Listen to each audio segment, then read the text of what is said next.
কবরের মধ্যে কিছু কিছু ব্যক্তির লাশ ফেরেশতারা খুঁজে পাবেন না। ফেরেশতারা কবরে আসবেন, আসার পরে দেখবেন যে কিছুক্ষণ আগে যে মাইয়াতকে দাফন করা হলো সে মাইয়াতের লাশ কবরের মধ্যে খুঁজে পাচ্ছেন না। আল্লাহ রাসূল সাল্লাল্লাহু আলাইহি সাল্লাম বলেন, বুখারীর বর্ণনায় আসছে যে মাইয়াতকে যখন দাফন করে আত্মীয় স্বজনরা চলে যায়, 40 কদম দূরে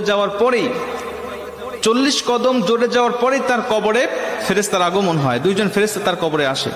বুখারীর এক বর্ণনায় আসছে, আল্লাহ রাসূল সাল্লাল্লাহু আলাইহি সাল্লাম বলেন, আব্দু ইদা বুদিয়া ফি কবরিহি, যখন কোন বান্দাকে কবরের জগতে রাখা হয় তখন ওই বান্দাকে কবরে রেখে তার আত্মীয় স্বজন পাড়া প্রতিবেশীরা যখন চলে যায়, জুতার আওয়াজ এখনো শোনা যাচ্ছে কবর থেকে, তখনও ওই ফেরেশতারা তার কবরের মধ্যে উপস্থিত হয়ে যায়। ঠিক তখনই যখন কবরের মধ্যে ফেরেশতারা উপস্থিত হয়ে যায়, উপস্থিত হওয়ার পরে কিছু কিছু কবরে এসে দেখবেন যে কবরের মধ্যে লাশ খুঁজে পাওয়া যাচ্ছে না। ফেরেশতারা ডাক দিয়ে বলবেন, কি ব্যাপার?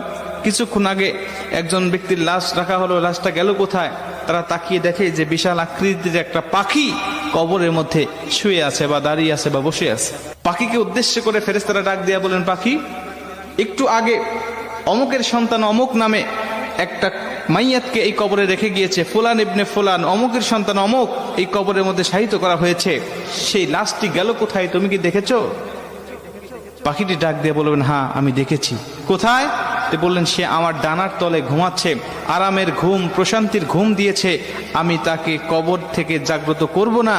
ইসরাফিল আলাইহিস সালাতু ওয়াস সালাম যখন সিংহায় ফুঁক দিবে তখন পর্যন্ত আমি তার পাহারাদার হিসাবে এখানে থাকবো, তাকে প্রশান্তির ঘুম দেওয়ার জন্য আমি এখানে তাকে পাহারা দিব।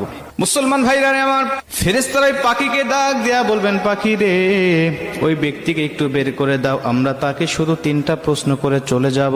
3টা প্রশ্নের উত্তর যদি দিতে পারে তাহলে তুমি তাকে আরামের ঘুম, প্রশান্তির ঘুম তুমি তাকে পেরে রাখবে। পাখিটি ডাক দেয়া বলেন, না, আমি তাকে বের করে দিব না, আমি তাকে বের হতে দেব না, আমি তাকে ডাক দিতে পারবো না। খবরদার, তোমরাও উচ্চস্বরে কথা বলবে না। বান্দা বড় ক্লান্ত শ্রান্ত শরীর নিয়ে, দেহ নিয়ে দুনিয়াতে আল্লাহর ইবাদত বন্দেগী করে এসেছে, আমি তাকে প্রশান্তির ঘুম পাড়িয়েছি, এই ঘুম থেকে আমি তাকে জাগনা করতে পারবো না। জোরে কোন সুবহানাল্লাহ। আমি তাকে জাগনা করতে পারবো না ঘুম থেকে।